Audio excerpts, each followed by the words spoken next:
Je m'appelle Julien Robert, j'ai 29 ans et je suis le cofondateur et coordinateur animateur de l'association EcoloGeek et j'ai aussi cofondé une entreprise qui s'appelle EcoSync dans l'accompagnement des structures aux démarches de développement durable. EcoloGeek c'est né en 2007 sur internet uniquement par un blog par le cofondateur de l'association, un ami d'enfance. L'idée pour lui était de sensibiliser les internautes à ce qu'ils découvraient dans le cadre de sa formation, c'est-à-dire des gestes qu'ils pouvaient faire en matière d'environnement.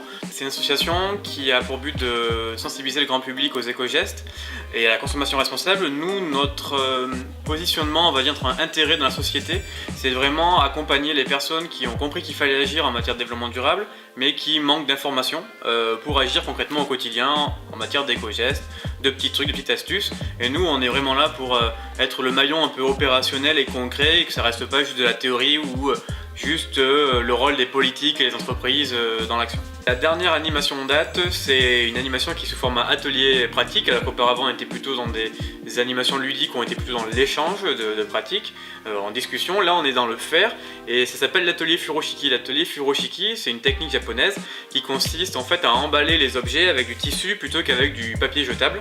L'intérêt pour nous il est multiple. Premièrement, on peut récupérer le tissu pour emballer plutôt que d'en acheter et voir le confectionner. Surtout ça évite d'avoir à jeter des déchets, film papier, film alimentaire, film alu pour les cadeaux, pour le quotidien, le bento, les boîtes, les tartes ou autre. C'est autant d'objets qui ne deviendront pas des déchets qu'on n'aura pas besoin d'acheter. Et c'est très polyvalent, on peut faire d'un tissu plein de choses différentes. Donc il y a plein d'intérêts à ce que les gens découvrent cette technique-là et se l'approprient eux-mêmes, d'autant que c'est très facile du coup à utiliser.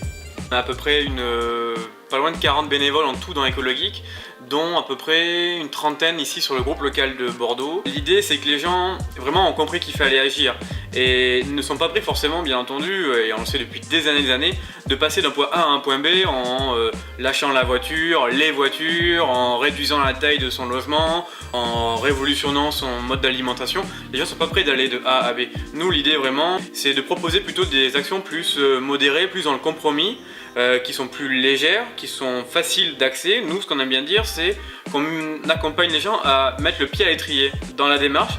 Ils sont citoyens et ils veulent démarrer ou sont dans les débuts d'une démarche d'éco-citoyenneté et on est là pour les aider, les rassurer, leur montrer que c'est faisable, que c'est pas compliqué. Donc il y a ça. Après nous aussi, on a une approche vraiment où on travaille beaucoup sur la psychologie comportementale des gens.